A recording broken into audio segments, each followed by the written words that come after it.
In a fast-paced business world in which managers practice management as if it is a one-size-fits-all practice, it's more likely that it's very important to consider the fact that we need to practice management in a more tailored fashion. You, as a manager, will more likely invest and basically encounter employees or basically workers from different regions and different countries that have different traditions, cultures, and beliefs. You need to be able to have the ability to sympathize and empathize with these people in order for you to be an effective manager. Without doing those, you're more likely going to be ineffective and inefficient in the long run in the company, right?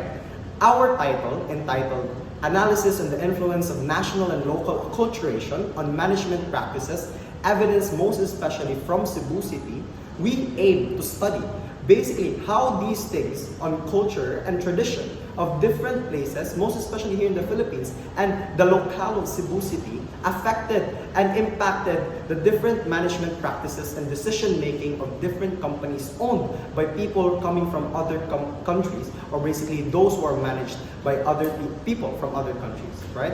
Why is our topic unique, right? Number one, it is due to the fact that not only are we studying national culture as a whole, note that the Philippines is an archipelago, meaning that Cebu City has its own culture aside from the culture of the Philippines as a whole. It is very important to consider that Cebu City has its own culture. It is a hub where basically different cultures interlock with each other and basically just connect. Why is our study so important?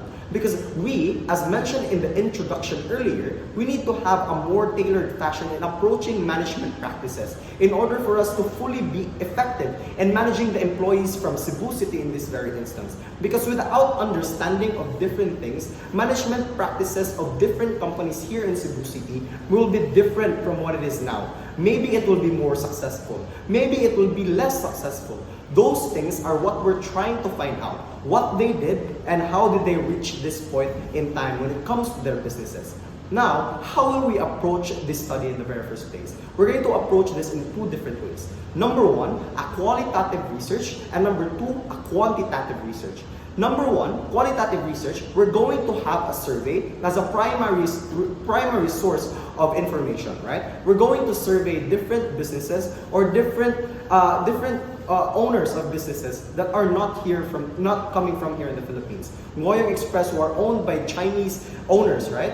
BPO industries coming from Western owners and Western CEOs. Those things that are very much different from the culture of Cebu City is what we're trying to reach when it comes to our qualitative research. Now, onto the quantitative research, we need to have the access to secondary information coming from different researchers from other countries or other researchers in this very instant.